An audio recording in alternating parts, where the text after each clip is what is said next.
Like, look at like Miniature Hour. He is one of the hardest working content creators to walk this earth. He creates videos at lightning speed. Quick. Like, there's no one that works harder than him. Yeah. They're always like great pieces of content. They're always like really well researched and scripted. I know people that know him and they will all say the same thing. Like, he's nice, he's funny, God, does he work hard. And I think that's something that often gets missed in the content creation space. And the first thing I want to talk about is your, would I say beginnings?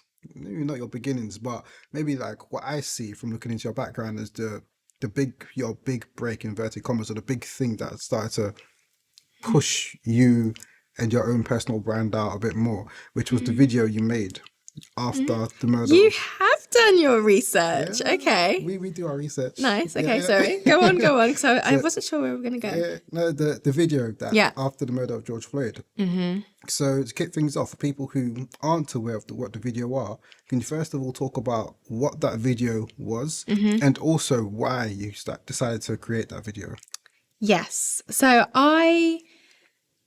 it was the week of the murder of George Floyd, and I'm in an interracial relationship. So my husband is Greek Cypriot, so he's white but not English.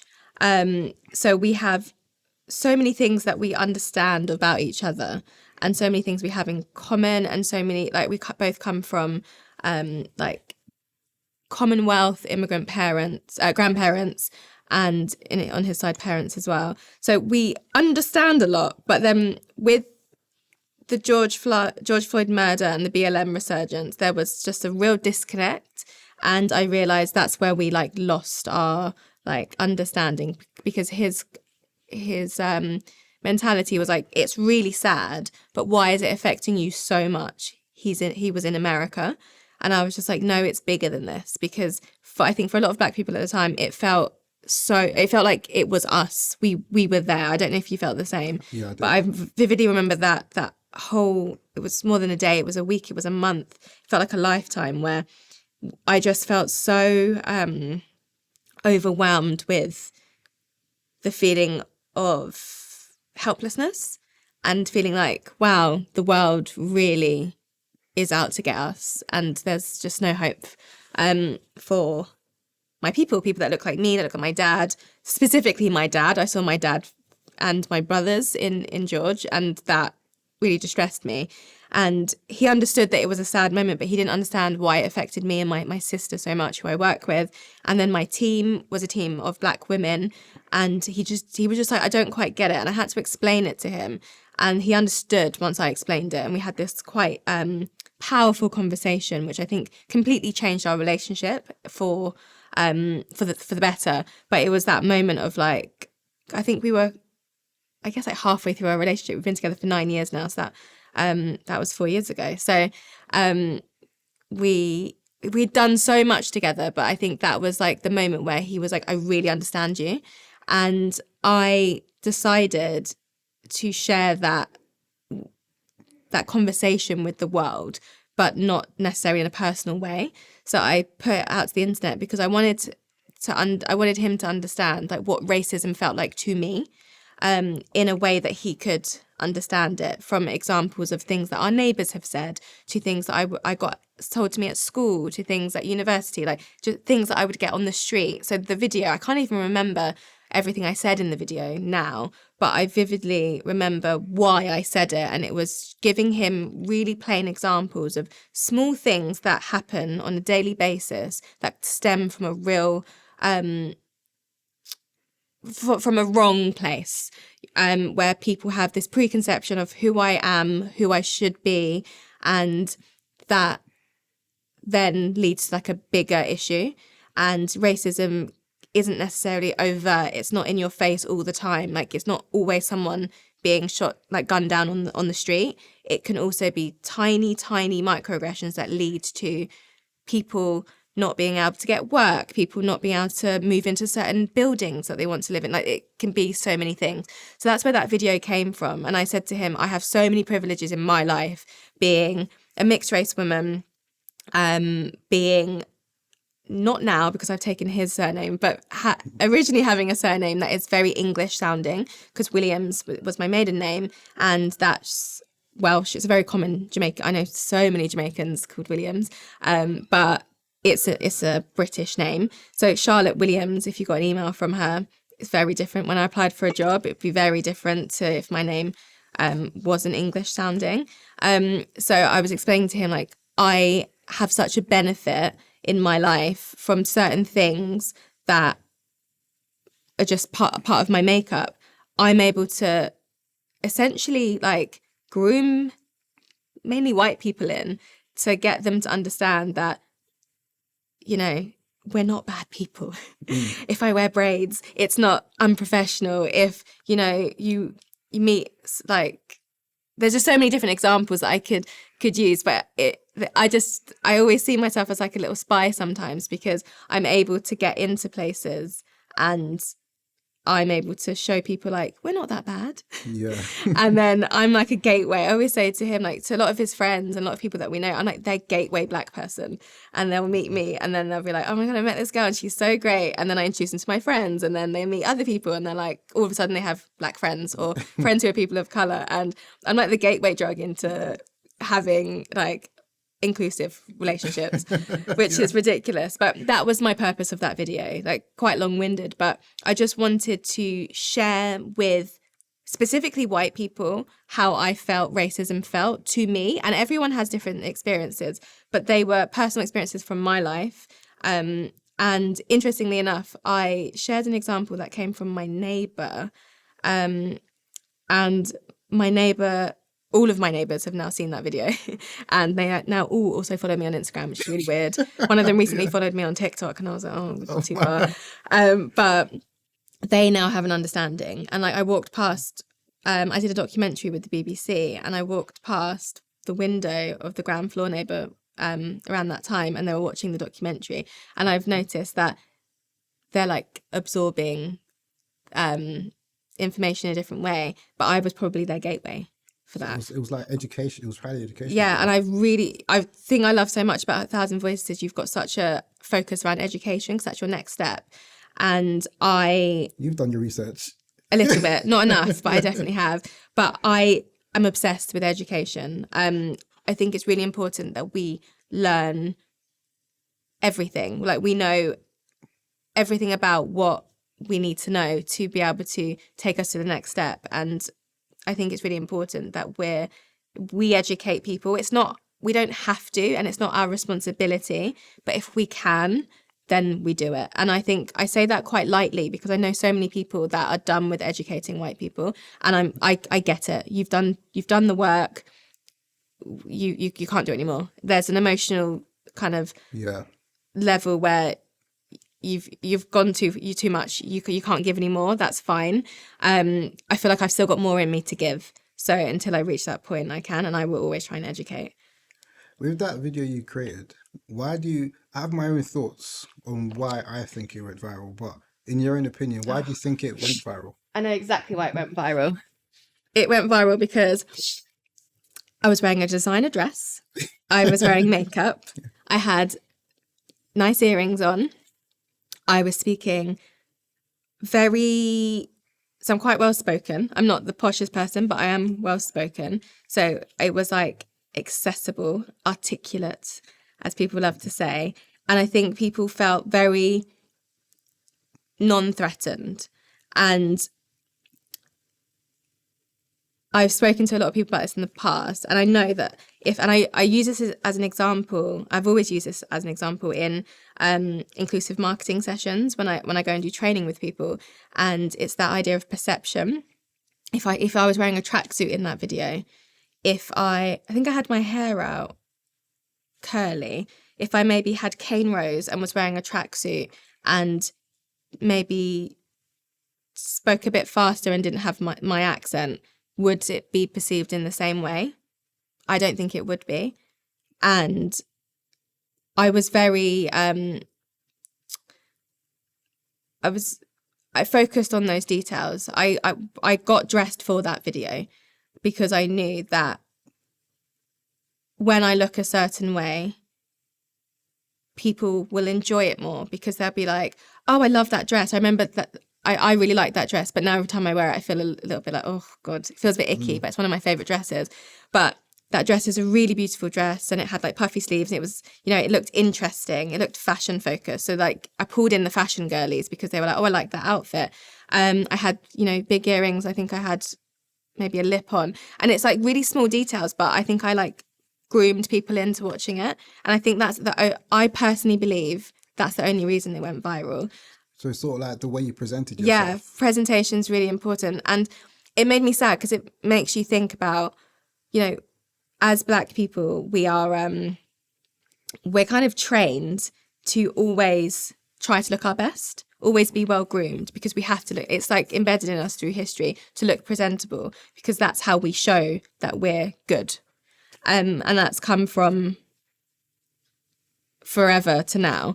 And I had to do that to know that this video would do well. And I honestly believe if I didn't do that, then that video wouldn't have done as well. The messaging was fine. I don't think it was that great of a video. Yeah, because that was, no, I would say yeah to not be great videos. Thanks. It's more that, because at that period of time, like, I'm sure, without necessarily going on Instagram or YouTube and all that kind of things, I'm sure there was a lot of people making videos, probably talking about similar types of things, about how that particular incident affected them. But then I was wondering what it was about your particular video that made it viral, but that didn't cross my mind when you spoke about it. It's something so small, but because I'm a marketer, that's all I think about. Like if that was my client, I'd be like, this is what I'd want you to do. I'm very good at, we talk about this at work, at optics. So I focus a lot, when something's like really important for a client, I'll make sure things are set up perfectly optically so that they look a certain way to the audience. And it's psychology. It's like, it's really important. You're essentially grooming your audience in to stay with you. And I did that for that video, and it worked. But I don't think the video was like as like jazz hands exciting as people say it is, but it might have been, because people have said like, I've never heard racism spoken about like that, or I learnt so much, and I've just been like, it's not that great.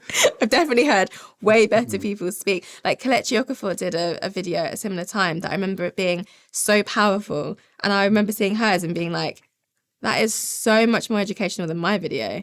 Hers probably did really, really well. I didn't compare numbers. Hers probably did very, very well at the time as well, because, it's Kelechi. But it was just like a different... Yeah, but with yours, it might be also the fact that because the people are saying, oh, like, it was so good, etc., etc. It might be a new audience, people that have never heard that message before. Yeah. That's what I'm thinking. Maybe that might have helped it as well. Yeah, I think so. I think also I have a white mum, and I went to school in quite a white area, so I grew up with lots of white people at school. I went to a very white university. So I know how to like navigate white spaces really well. So I think the video was very much for a specific person. It wasn't for like my community or my friends. It was for a specific group of people who I know really well, who I wanted to tell them how I felt, because they may have seen me in spaces and it not like, I remember I met up with a friend from uni shortly after, and I went to her town. She lived in Hertford, and it's a part of Hertfordshire it is still very white and very kind of non-diverse. And I was walking through the town to meet her, and I had my hair out, and I was just walking to this pub, and when I got there, I was like, oh gosh, I haven't been anywhere like this for ages. And she was like, oh, what do you mean? And I was like, literally the 5-minute walk, I had like 20 people just like staring at me because my hair was out. And she was like, what? And I was like, yeah, like, so funny because I live in London, that doesn't really happen anymore. And she was like, oh, I didn't know that was even a thing. And I was like, we went to uni together. Like, that happened all the time. When I was in London, I never experienced any overt forms of racism. It was only when I came outside London. Yeah. I went to college in Essex, and my first week in college, I had two cars speed past me, them shouting the N-word at me as they drove past. And then from there, just was a once in a while. Anytime I've been outside of Oh, it makes me London, so icky. London is basically. safe, except for Clapham. Oh my God. The first time I went to Clapham, I've only been a couple of times because I'm scarred, but the first time I went to Clapham, that's the only racism I've had in London ever. And I had this like lad doing monkey noises at me in the chicken shop or wherever we were. I just remember being like, where am I? This is Yeah, it's so crazy. bizarre. I was like, I'm in London and this is happening. Ridiculous. You know, when you spoke about, so you grew up in a white area and you basically had a lot of white people around you, and maybe Yeah. that made it a bit easier for you to navigate certain spaces.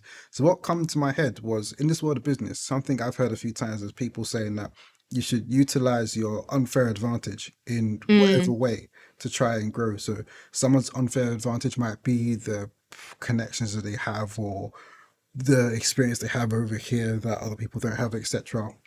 And for you, what comes to my mind was your upbringing and your background. And that was your, inverted commas, unfair advantage. And then that came into play so that now when you made your video, you was able to make a video in the way you made it, in a way that someone else who didn't grow up in a place you grew up in, wouldn't have been able to do it Yeah. and articulate themselves and speak to that audience in the way you've done it. Yeah. And do you feel like, because when you talk about the content creators as well, intending them, they need, to present themselves in a specific way and that kind of thing, which makes perfect. I've never considered that, to be honest, and it makes perfect sense.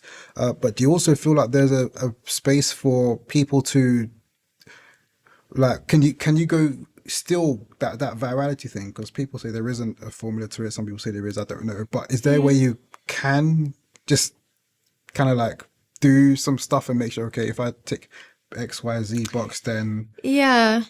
I think I'm not an expert on like virality. Yeah, virality. I'm not an expert in that. But I do think it's important to know your audience and be yourself.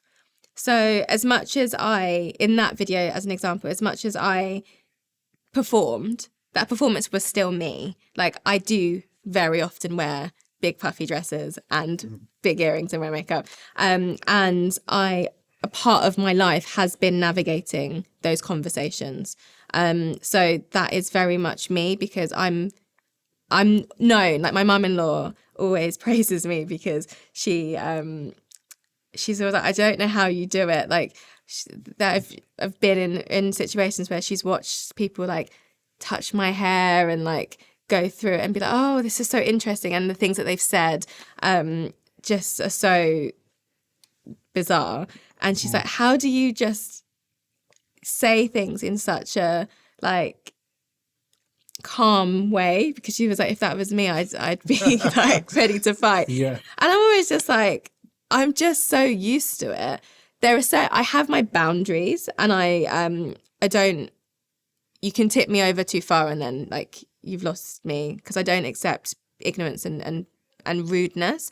But if you honestly just don't know, like I know so many people that have never met or never interacted with anyone outside of their bubble, and it's crazy, but you can't blame them for like not understanding in a way, even though they can live in. No, I get. Do you know when you're like, I get what you're saying. you can't, you can and you can't. Yeah. So you kind of can deal with it. But I think, yeah, it's important for me. It's important to just be yourself. So I was myself in that video, and when I speak to my creators, I will never tell them to be anything else but themselves. So I think authentic content does well, but also it's knowing who your audience is and who you're speaking to. And if you get that down, then you can do really, really well. Like we look after a creator called Shelen, she signed to the roster a couple of months ago, and no word of lie, she is one of my favorite content creators. Like there's a very few creators that I'll go onto TikTok and like actually search them.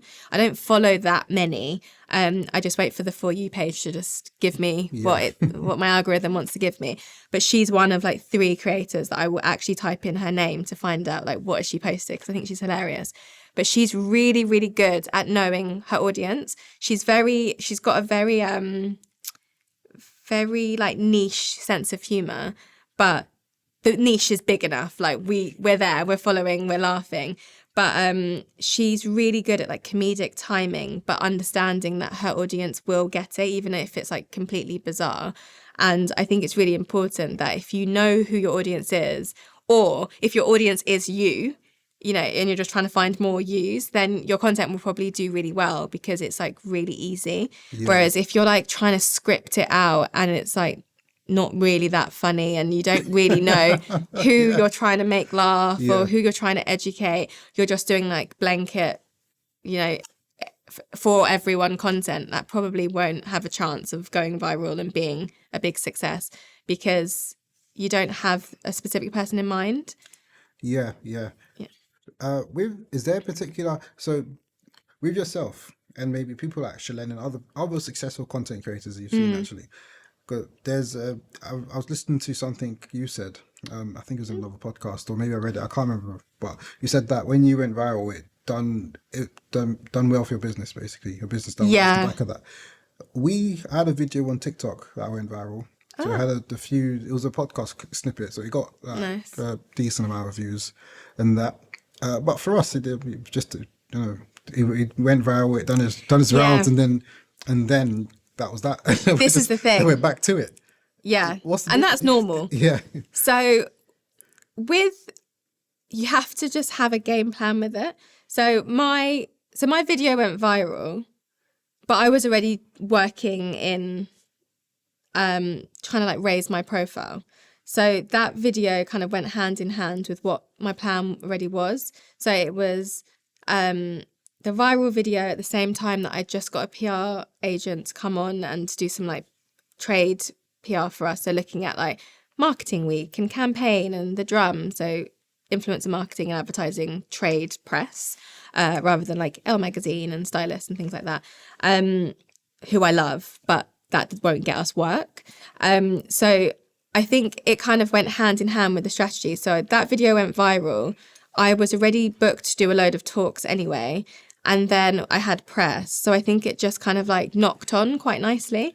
I don't think there's like rhyme or reason to like what can boost your business, but I think it went viral at the right time because I want to also say, because I'm very sensitive to, because I speak in a very matter-of-fact way because I work in marketing and I'm just like, this is how it works.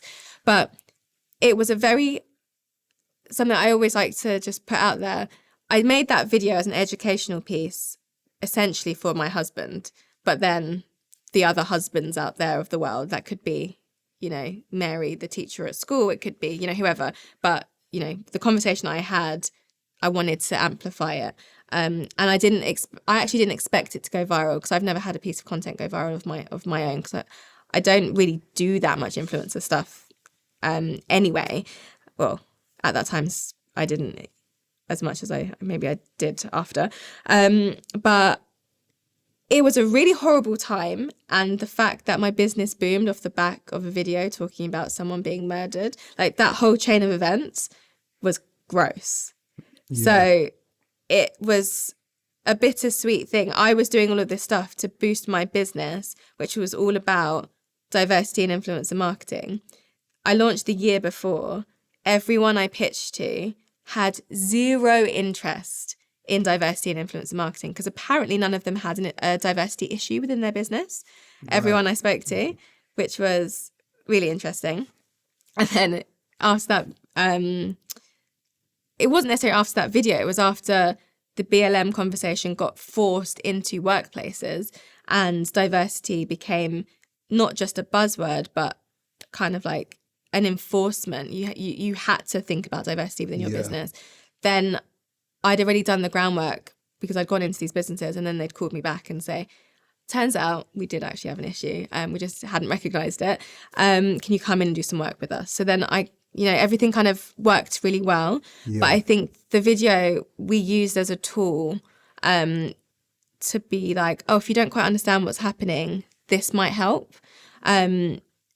So yeah, it was like a really weird time where lots of things had happened at one point that all just clicked together. Yeah, Which was nice in a sense, but also at that same time we were on like a break at work. We had to take a couple of weeks off because I don't know if your workplace did anything, but I had a lot of people come to me and say that they had to go to work every day and watch everything happening on the news, and it was awful. I had to put my team on like rest. We just had like a 2-week break because everyone was so distraught. We didn't know we couldn't service our clients. We didn't know what to do, so we had to take like a short break. But yeah, I would pay good money to never have to go through that year again, because that was gross. That period of time was crazy. It was absolutely nuts. And I never watched the video. I still haven't watched it.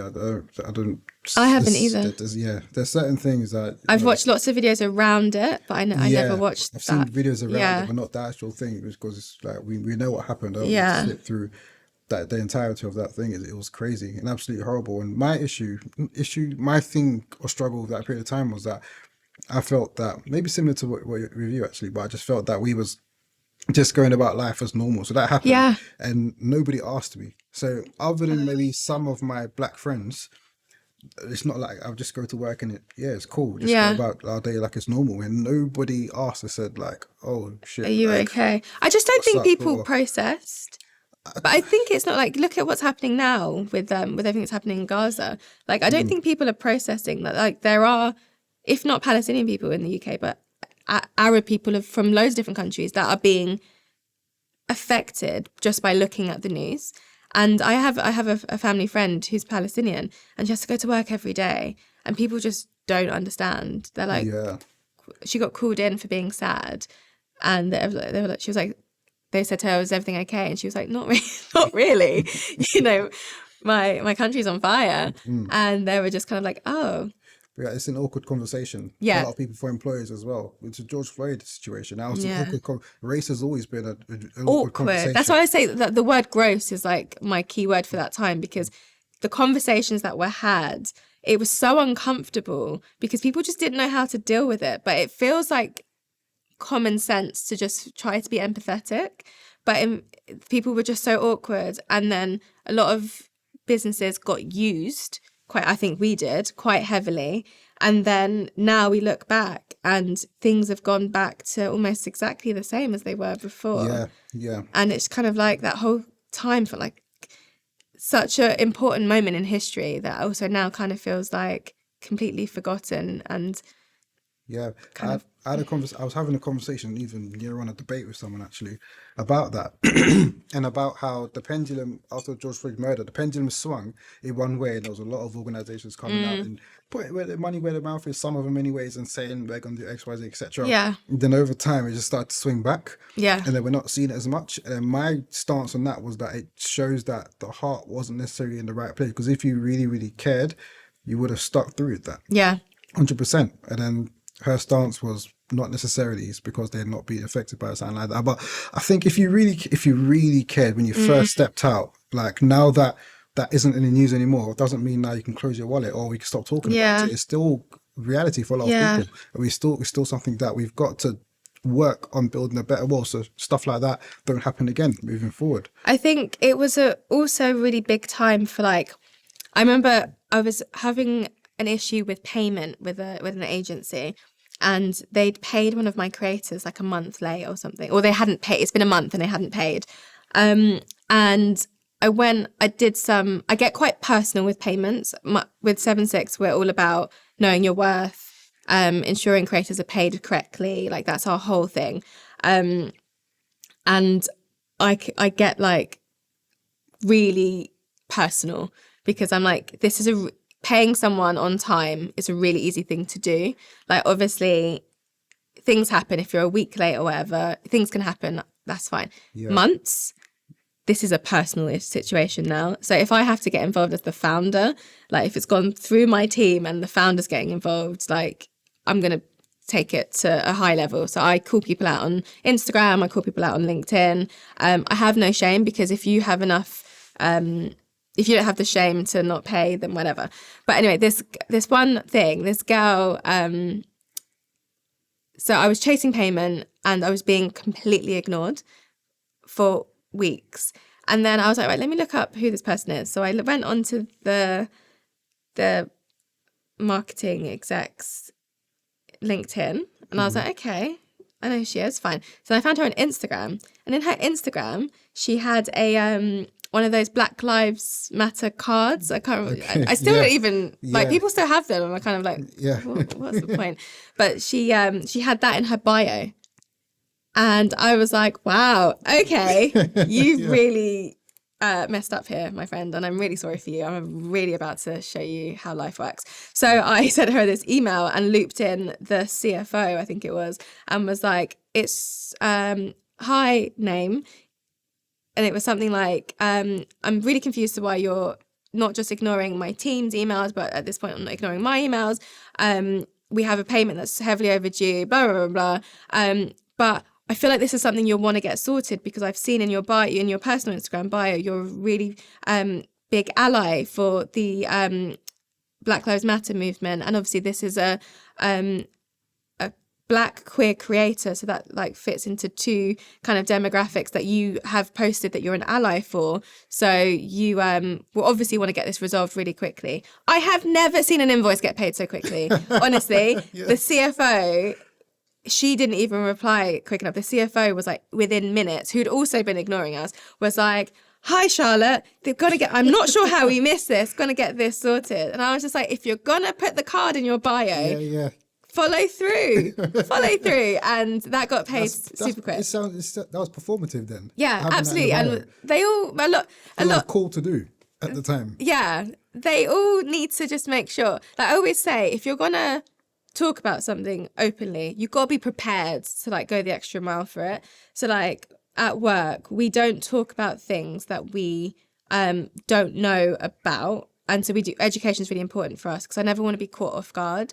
We're quite a diverse team, but we're not everything. So like I want to always make sure, and also just because, you know, someone's from somewhere or they slot into one demographic doesn't mean that they can speak on behalf of everyone from that minority group. So I want to make sure that we truly understand what we're talking about. Yeah. But I say to my team, if you're ever going to post anything on social media, make sure you can back it up, because if I have to come in and talk about it and like protect you because you didn't say something right, I'm going to be very unimpressed, because we don't post like misinformation.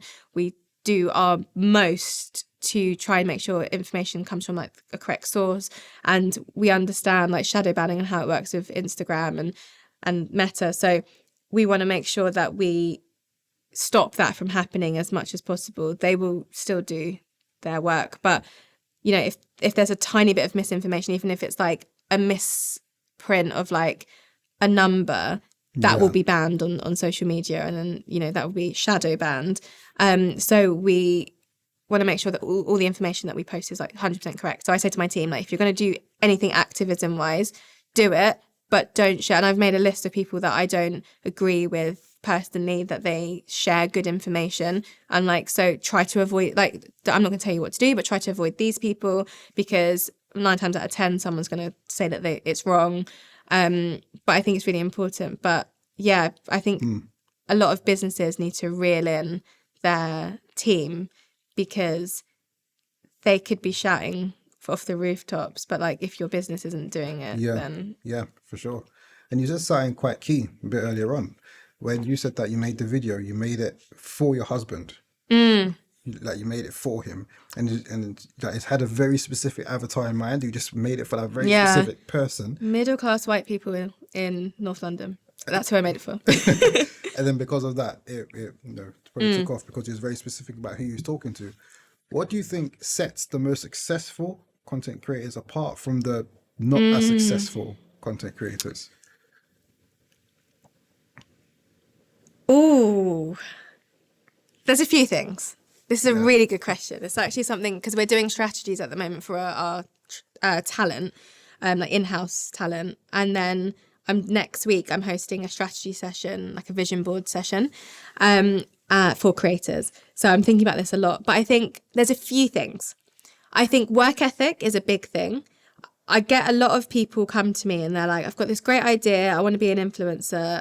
And I'm like, cool. And they're like, can you sign me? I'm like, no. Create the content, become an influencer, and then you'll get signed. People think that they just have, if they have an idea, that's enough. No, you've got to put the work in. The creators that I know that are super successful, like look at like Miniature Hour. He is one of the hardest working content creators to walk this earth. He creates videos at lightning speed. Quick. Like there's no one that works harder than him. Yeah. They're always like great pieces of content. They're always like really well researched and scripted. He did a show recently. I went to see his comedy show, and it was so well put together. He's obviously got a good team as well, but so well put together, and he's obviously naturally hilarious. Like he's got what it takes to be, you know, I could watch his videos over and over again. He's so funny.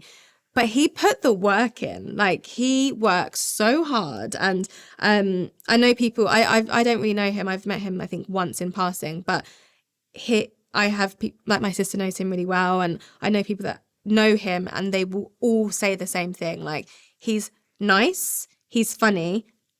God, does he work hard. And I think that's something that often gets missed in the content creation space because people think, oh, it's just posting videos online or posting a photo. But actually, you've got to have a strategy. You've got to have like a solid plan of like frequency of your posts and your tone of voice and who your audience is and how you're going to speak to them. The type of equipment that you need. It might just be an iPhone. You might need, you know, full cameras and microphones. Like there's so much that goes into it before you even get to filming the videos. And then once you film the videos, it's making sure that they get out. You're posting frequently enough. You're doing what the algorithm wants you to do on each different platform. You're not just focusing on one. You're everywhere. You're on YouTube if you want to do content creation, maybe like Minyo, you're on TikTok, you're on Instagram, you're on YouTube Shorts, you're doing reels on Facebook. Like it's all important because you have to hit different audiences where they're at. So I think, yeah, hard work is the massive one. Timing is also one that we can't forget. So like a video might not do well. It might not be the right time to post it. So just post it again. And like, especially with TikTok, you can post the same content over and over again. And each time it might hit new audiences. Just posting at the right times and figuring out what those times are for you because everyone's algorithms are different. So when you say timing, isn't like you're talking about time of day or also like just like event wise or something? Everything. So it could be you might have posted a video. I'm trying to think of an example. Like you might have had a video that you filmed on your holiday last year and you posted it and it didn't do very well. But then summer comes this year and you've got like slightly more following, you understand the algorithm better, you can write a better caption, you can do better hashtags, post that same video again, you might get like 100,000 views, whereas last time you got 10. So it's not being afraid to repurpose your content, reuse it, because if you know it's good, then someone will find it good at some point, but just keep posting. But then also things like Munya as an example, timings on a different sense. It's like when something happens, being quick to the mark. So if you're a comedy creator like Munya and something's happened, and we live in England, there's something happening in our parliament, in our news every single day. So it's like hitting those like iconic moments that you can make something funny out of. If you're a fashion influencer, making sure it's like Fashion Week, the Met Gala, whatever, something happens. There was a look that went viral for a creator, for a celebrity, let's say, Barbie movie, perfect example. Pink was everything. So like creating content that's like 10 pink outfits. Which one do you like better? This is what I'd wear to the Barbie movie. This is me as a Barbie, whatever. Or I'm Ken. This is, my Kenergy look or whatever. But just like being in the moment of whatever's there. That's why that strategy document is really important, because within that you'll be looking at what are your key moments of the year, your PR schedule. For us, we have a big calendar that we put as much as possible in there. So we look at like the movies that are coming out, the albums that are coming out, the people that are going on tour, things like Wimbledon or Notting Hill Carnival, festivals, and we're like putting all of this into documents and saying to creators, like, you're doing, like, if you're a fashion creator, these are probably the things that you want to look at. The Met Gala happens every year. You might want to do a run through of the best looks. That's really good for stories, engagements, and getting you like more eyes. The Super Bowl, you might want to do a commentary of, you know, whoever the headline. Who's the headliner this year? Usher, I think. Like, you might want to do a commentary on that. It's just like knowing what key moments are happening in the world or your city or the internet and just like going for it. So yeah, I think they're my main things. And then also just being natural. So like not being forced. People can always tell when like you're scripted and you're not. Like there's having a script, but then there's also feeling like you're like doing something like a robot. Like AI creator, but without it being like seamless AI. I laugh because I was on a, what do you call those things, a webinar just the other day. And there was a guy who was leading the webinar and you could literally see his head was down like that. Oh, that's my worst nightmare. He probably didn't know I could see, but he could literally see his head was down and he's reading word for word. If someone messaged me on the side like, this guy sounds like a robot. Like, what's the point? You might as well just got a robot to do it. Yeah. So that's the thing. It's just knowing, like, if you're going to create content, try and be yourself. But like, what does that mean for you? So like, I always say to creators, so I share a lot of my personal life on social media, but actually I don't share that much because my friends, I have 2 Instagram accounts, one that's like personal that has like 10 followers and one that has my life on. But like, people don't know that much about me, but they know enough that they feel like they know. So someone said to me the other day, you share so much of your personal life on social media. And I was like, no, I don't. Just a snippet. Just a snippet. And like, my husband always laughs because he's like, when people meet me, people think they know me really well, but actually they don't, because I don't share everything. I share what is relevant to my brand.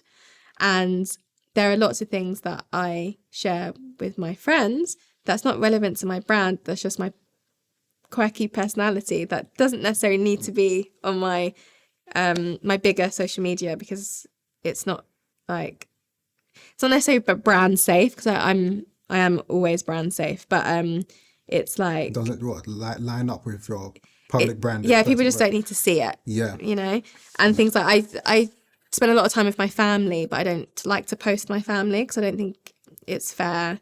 Like I have a friend who posts in her close circle, but posts her nephew a lot. And I saw her nephew at Notting Hill Carnival. And I was like, oh my God, I know that kid. And then I was like, no, I don't know that kid. That's her nephew.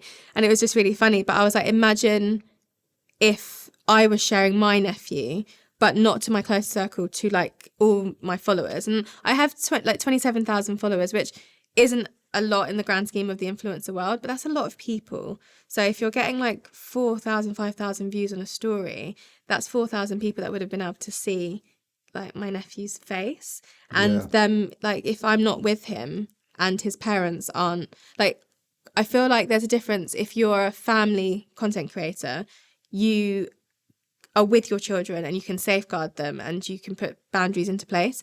But my brothers don't know what I'm doing at work, and they don't know that someone's watched my story. Like one of my brothers doesn't even use Instagram and like has no idea what I do on a daily basis. So like, he's not going to know that I posted my nieces and then someone's seen them on the street in their school uniform and said, oh, I know you because I saw you on Charlotte's Instagram. That feels odd to me. So I'm really funny about what I share, because I know what is important to share for my work, but then I also know what you shouldn't share because it's oversharing. And that's something at work that we're trying to build out for influencers, things like house tours and stuff. Like, stop it. No one wants to, well, everyone wants to see your house. Everyone wants to see the blueprint of your house so that they can rob it. There's so many things that I'm like, this is not safe. So I try to make my life really safe, because also my husband hates social media and he doesn't want to be on it. He doesn't. He has an Instagram account, but he doesn't show his face on it. It's music related and it's all records, but he never really posts anything about himself because that's just not what he wants. So I force him onto my social sometimes, because I might get a paid gig and they'd be like, "Can you put your husband in it?" And I'd be like, "Sorry, babes, got to take one for the team." But he he'll do it begrudgingly, but he said to me really early on, like, I don't want to be part of your like social media. It's not my thing. I don't want to be taking pictures all the time. Some people will do it, but he's just like, that's not me. Yeah. And I don't want to be an influencer, and I don't want people to like know me like that. I just want to like do my job and Yeah.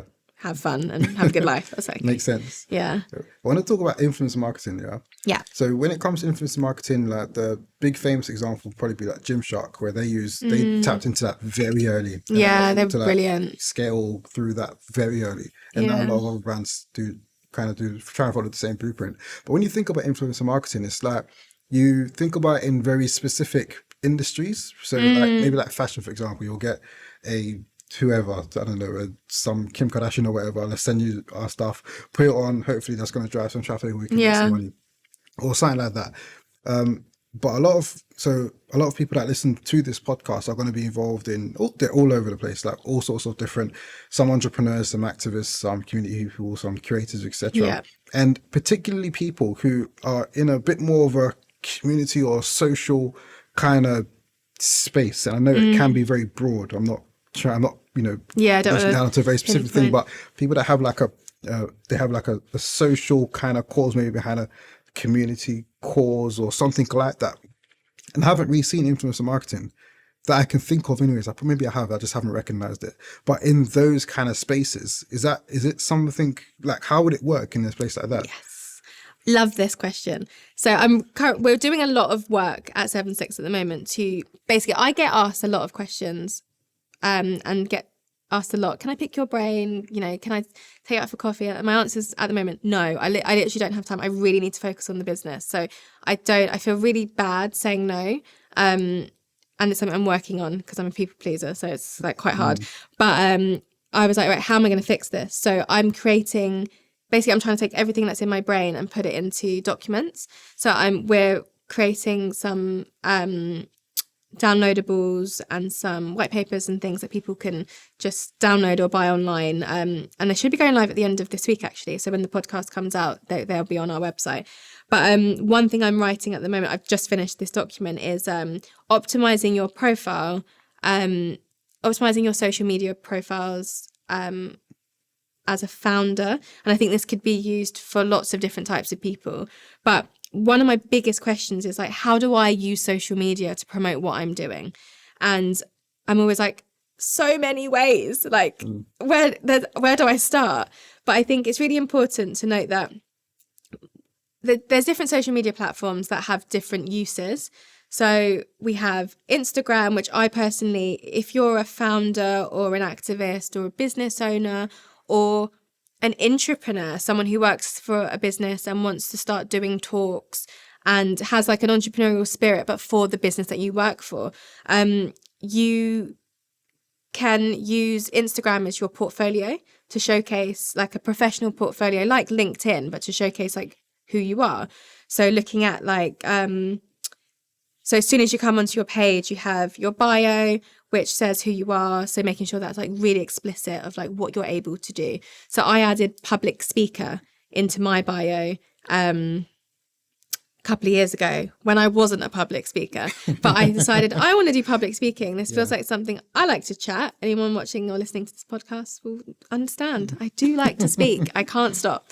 So I was like, it'd be good to maybe get paid to do that. That feels good. I've done a couple of talks. Let me put public speaker in my bio and see where it takes me. Took me to the best place. I now get paid to do lots of speaking exercises. Some of them might be workshops, some of them might be keynote speeches, some of them could be panel talks, but that is now part of my job and that's really exciting. But I just put it in my bio.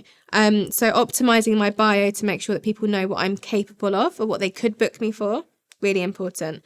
And then you've got, still on Instagram, you've got the top pinned posts. So you could put 3 posts, if you don't know, 3 posts at the top of your profile that you pin to the top that will always sit there. So I always say it's really important to kind of showcase you as an all-rounder with those. I need to update mine because mine are a bit old now, but you should have something personal that shows like who you are. So my personal one currently is my wedding. It's me getting married. And actually that was personal because I still am actually, because I'm doing a lot of honeymoon stuff at the moment, but I did a lot of press around my wedding because I loved it so much and it was the most beautiful day in the world. I actively wanted to share parts of it with the world. So I got quite a lot of press around my wedding days, and that was something that I actively spoke to my husband about and said, can I do this? And he said yes, as long as I don't feature in too many of the photos. And I was like, fine. That's fine with me, because I actually wanted to focus on my dress. So good. But that's in there because that for me is like, I want people to come on this profile and see I'm open to do wedding stuff. So Vogue, Condé Nast Traveler, the wedding edition. Who else am I working with? Like Who What Wear. They've all gone to my profile and seen, oh, she wants to talk about her wedding there. And I've got press off the back of that. Second post is a piece of press from my business. So that post I'll update it soon with another piece of press, but that will be for you focusing around the business and what the business does, so people know, right, this is who she is, this is what her business does.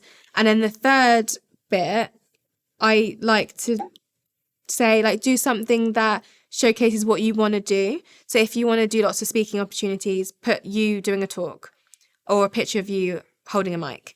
If you want to host workshops, get a picture of you hosting a workshop, like whatever it is, put it in there. If you have a podcast that you want to talk about separate to your business, have a podcast mic picture with you so people can see it and identify immediately that's a podcast. So have those top three showcasing like who you are. And then the rest of the post, just be really, really clear that your social media isn't necessarily, now, if you want to amplify your business, your profile, whatever it is, isn't going to be you walking the dog, a terrible lit picture of you and your mates in a bar. This is now your business. So you need to be specific with what you post. So you can post pictures of you and your friends in a bar, but it has, like, make sure that captions about how you have a healthy work and play life balance, whatever. You need to now be thinking about, how do I show up on social media to showcase who I am and get what I want? Then that's Instagram. TikTok is a completely different ball game. So that's maybe more like you chatting, or sometimes it's just key videos. So like for you, it could just be like lots of talking, lots of snippets from the podcasts. They do really well. I have loads of podcasts that I go on, and I love taking the videos and then just posting them on my TikTok, because it's just, the content's already there. It's easy content. LinkedIn, the forgotten gem. LinkedIn's amazing. And I'm actively encouraging content creators to use LinkedIn as well now, because your audience is on there. The PRs and marketers and brand marketers that you're trying to get to work with you, you're tapping them where they're at. Like, they're all on Instagram, but they're also showcasing the work that they're doing on LinkedIn. So you need to get in there and be talking to them there. And when they post their highlights, congratulating them so they're seeing that you're there. But you can really do loads of amazing things on LinkedIn just to showcase who you are and build your profile there, and then link to wherever you want people to go. But I think you really need to people don't use social media to their advantage, and you can use it no matter if you're an activist, if you run a charity, if you run your own business, whatever it is, it can do so much for you. But you really have to, I talk to my dad about this a lot, and I'm really struggling because I love my dad so much and he is so good at what he does. He puts on events and he is a DJ and he has a radio show. But my dad's quite old school and he doesn't really know what good content looks like. And Dad, I'm really sorry if you're listening and, you're watching this. It's me really throwing a business out. But he doesn't know what looks good. And he'll post stuff on his social media. And I look at it and I'm just like, that's not showcasing who you are. That's not the quality that needs to be there. But he doesn't get it. So I will have to at some point take over for him. And I really don't want to do it. And there's 3 other siblings in my siblinghood. Why am I the one? Why am I the chosen one? But I'll be it. But you have to show quality, and you need to show people. Sorry.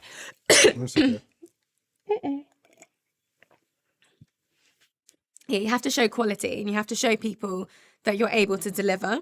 So your social media is actually really important, and the things that you put out there. And you don't have to use high quality equipment. It doesn't have to be really expensive, but just make sure when you take a picture, you've wiped your camera. It's like, it's not, you laugh, but it's so simple, but you forget.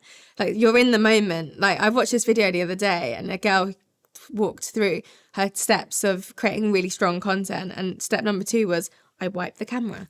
And it's so small, but the amount of people that just don't wipe the camera, and then it's like got that kind of haze over it, and you kind of look like you're in a Nollywood movie because it's like, you know, got that Vaseline film.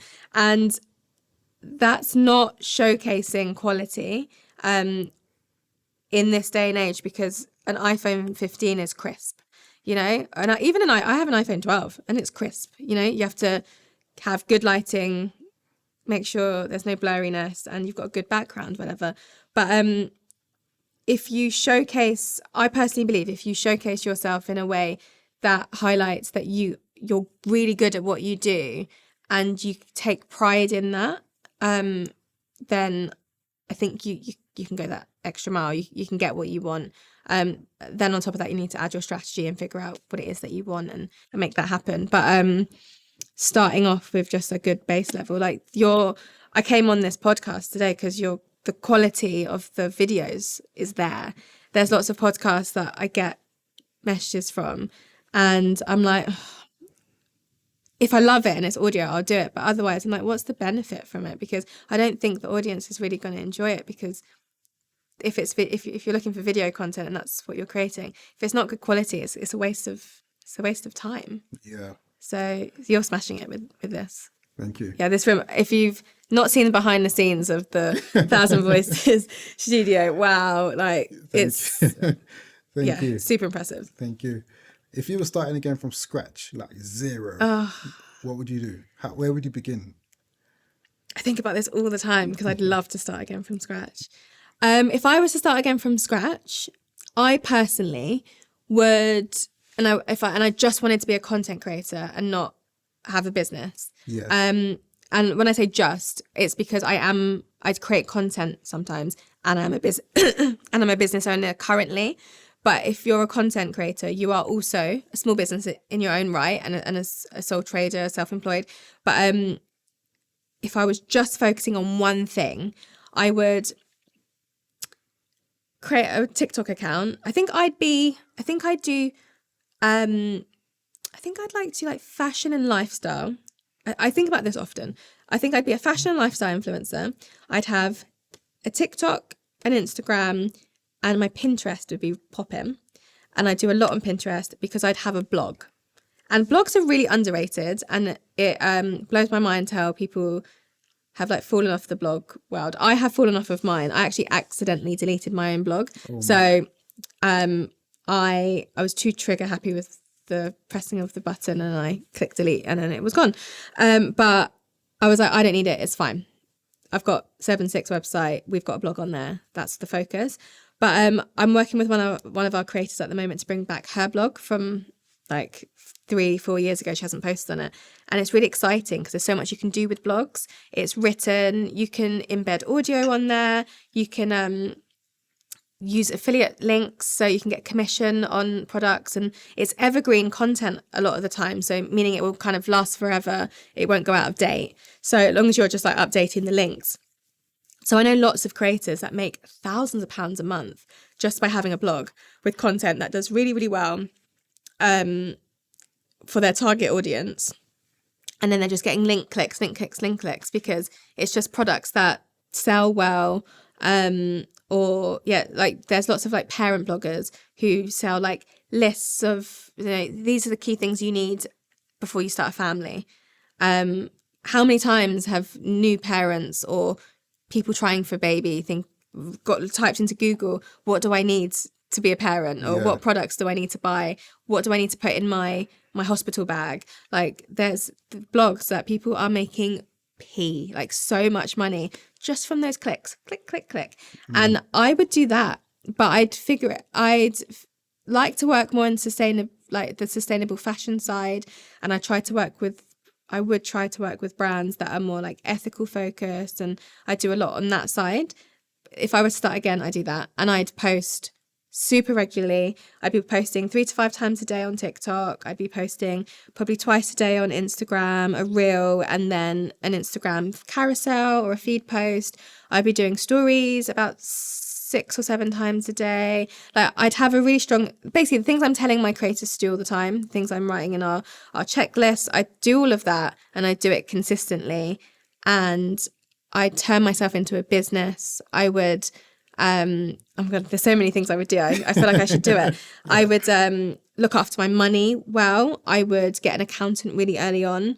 And I would really look into financial wellness. I'd then make lots of money, and then I'd start angel investing. And then you have thought about this. I think about this all the time in my alternative life, that running a business is, as in an agency, is very different to being a content creator. And I often I put so much time into my business, and I put so much money into it. And I know, my team knows, like, if I were to just be me, I would make a lot of money, because I'd do talks, I would do paid campaigns, I'd have time to post on my Instagram, so people would want to work with me more because I'd have lots of stuff going on, and I'd make a really good amount of money. But I currently put money into the business to grow us, to ensure that we're where we need to be.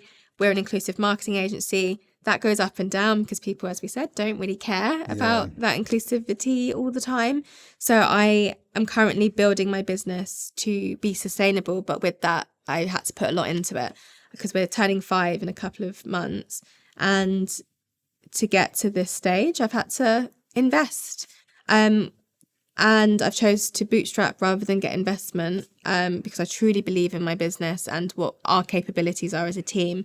And I think we don't need investment at this time. But I'm also very aware that if I was an influencer, I'd have lots of money. Is there anything I've missed out when it comes to this content creation space? Maybe we could talk a bit more about money and how do you know what you should charge? Because I could talk about the pricing report and things like that. Gosh. I had that as a theme. I completely as well, forget about it all the time. Yeah. You had the report. Yes, talking about the disparities with in payment for Black creators and other groups. Yes, and that is my baby. Yes, talk about that, and also how do you know what to charge? Yeah, so pricing is a really big thing for us, because at 7/6 context, I have always worked in influencer marketing and social media. So I started my career as an influencer in 2010, and I did YouTube, I had a blog, and an Instagram from 2012. And then in 2012, I started my marketing career. And I've always gone hand in hand. Marketing has always been more important to me than content creation, because I've always loved the psychology of marketing, and I've always loved like consumer habits and working on that. So I know a lot about influencers, and I know a lot of influencers. But when I started the business, I knew nothing about business. So it's taken a really long time for me to understand, as a business, what we should be charging for, how we should be spending our money, what our worth is. And now I'm very, we had a meeting today of changing our pricing strategy and things for the 2024.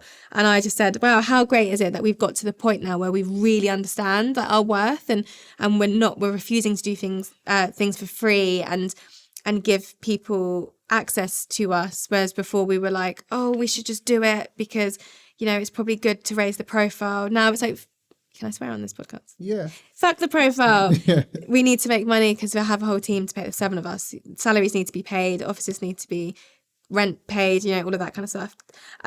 So money has been a part of the journey that I've been unsure about as a business owner. But as a content creator, I know how that works. I know how pricing works. I know what people should be charging. I always have, because I've worked in the industry long enough to get a gauge on, what creators are paying, what talent managers are charging. I've seen it. So when we launched the agency and well, when I launched the agency by myself, but in 2020, my sister came on board, and together we launched the talent management side, because she came on board to help for a little bit during COVID times, because she's a stylist and didn't have any work because everything shut down. There were no photo shoots. So she was like, oh, I can come and help you. And I was like, okay, we were like 8 months into the business, maybe even less. So I was like, I'm not really sure if we're going to have any clients because it's COVID and I don't know if people really want to work with us. But then we got really busy. And she said to me, I really want to do talent management. I think it's something that we are missing. We have so many creators that we work with that are amazing. I want to work with them. And she said one of the biggest issues is they don't know their worth. And I want to be that person that tells them their worth and fights for them. And she specifically, we at the time had a focus around creators of colour. We still do. It's an underlying kind of part of our brand identity. Obviously, because we are women of colour, Black women running a business. Yeah. But now we focus on inclusive marketing. So we actually need all types of people on a campaign, not just people of colour, because then it's not inclusive. Yeah. Then it would be diversity focused if it's, just all Black women or whatever, but we're trying to make it representative. So Rihanna wanted to start talent management, and the whole thing was about pricing. So we were getting a lot of knockbacks from some of our creators, and there was a very specific, I want to word this right so that I don't call people out, but there was a very specific demographic that wasn't being paid properly. And we found that it was our darker skin toned, less European looking creators. Right. So I have quite European features and I have a lighter skin tone. So I would say to a lot of white marketers, I'm like quite palatable as a Black person, which is gross to say, but I see it. And we do so much in terms of data, and the things that we see in the back end is disgusting. Like how people talk about creators, how people pay creators differently. Like we see so much that we're like, it became like quite jarring for us, but we kept seeing the same thing over and over again. Like lighter skin creators and more European looking creators would be paid way more than darker skin creators and those who had more African features. That was just like a fact.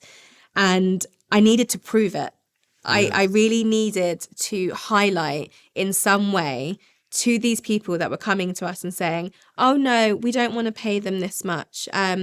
This is the budget we have for them. But then when we have someone else, oh no, we have this much for this person. I wanted to show them that in a very non-aggressive and very nice way, you're being racist. And this is a huge microaggression that you're completely unaware of that I need to show you. So we chose to create a pricing report that a report that highlighted the disparities between different racial groups within the creator world. So that was in 2020 and we released it in 2021. So that highlighted Black creators. We didn't touch on skin tones. That's the only thing. If we're doing it again, we're currently planning it this month, so to come out in March. And one thing we didn't deep dive into is skin tones, because obviously you can be mixed and have a darker skin tone. You can be Black, like full Black, and have a lighter skin tone. So like we didn't necessarily look into that maybe enough, but there's definitely, without looking at colorism and texturism, there's definitely a clear association with Black creators and South Asian creators get paid less than white creators. Mixed creators get paid less than white creators. Basically, white creators get paid more, full stop. And we highlighted that in our report, but then we also focused on pricing. So we wanted to give that evidence to the world and say, this is the fact here, but then also to these creators that aren't being paid properly, this is a breakdown of how much you should be charging. Yeah. So we got you. So they're not paying you correctly. This is how much you should be paid because this is how much other people are being paid.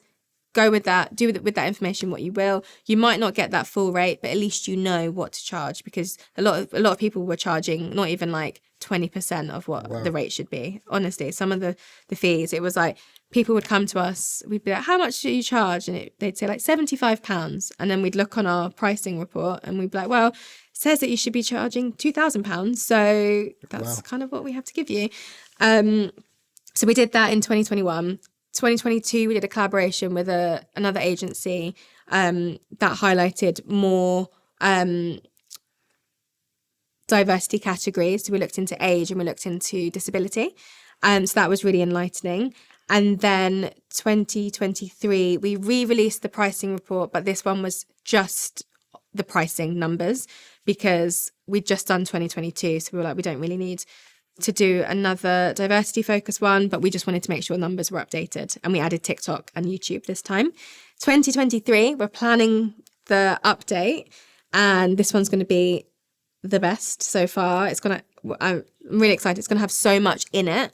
And it's essentially going to be the guidebook for influencer marketing. I joked with a friend of mine from the industry last week, and I was like, it's basically everything anyone needs to know about influencer marketing. And she was like, okay, that seems a little bit ambitious. And I was like, and that's what I am. I'm an ambitious girl. So it's going to have a breakdown of pricing. It's going to have more in-depth conversations around race and identity and diversity characteristics and where pricing sits and if there's still a disparity, which there is. I can still see it, but I don't think it's as much as it was. Without looking at any data, it feels like it has got better, and I feel good about that, but I don't think it's necessarily where it needs to be. So yeah, pricing is really, really important for me. So the only way I think you should know how to price yourself in the industry is by looking at my report. I don't think there's another way. There's one other report which I've seen online, which is from America, and it's like influencers should be paid $100. Like, it's terrible. Whereas mine, the one that we built with the agency, is very much focused around UK influencers and our fees, because we only work in the UK. Well, we don't, but we predominantly work in the UK, shall I say. And it's really clear. It's like, if you have this many followers and this engagement rate, this is what you should be looking for. But then also it takes into account, if you're posting a video, it'll be more than a picture because there's more work that goes into it.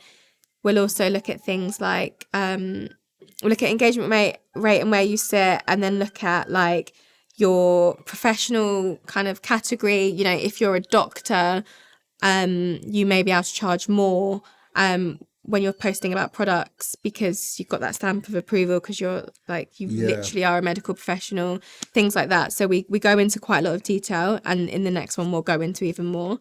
But I actually think it's the only place that you can find it. And I've had people from like Google, Adidas speak to me and be like, oh yeah, we use your pricing report to price our campaigns, or at least for a specific campaign.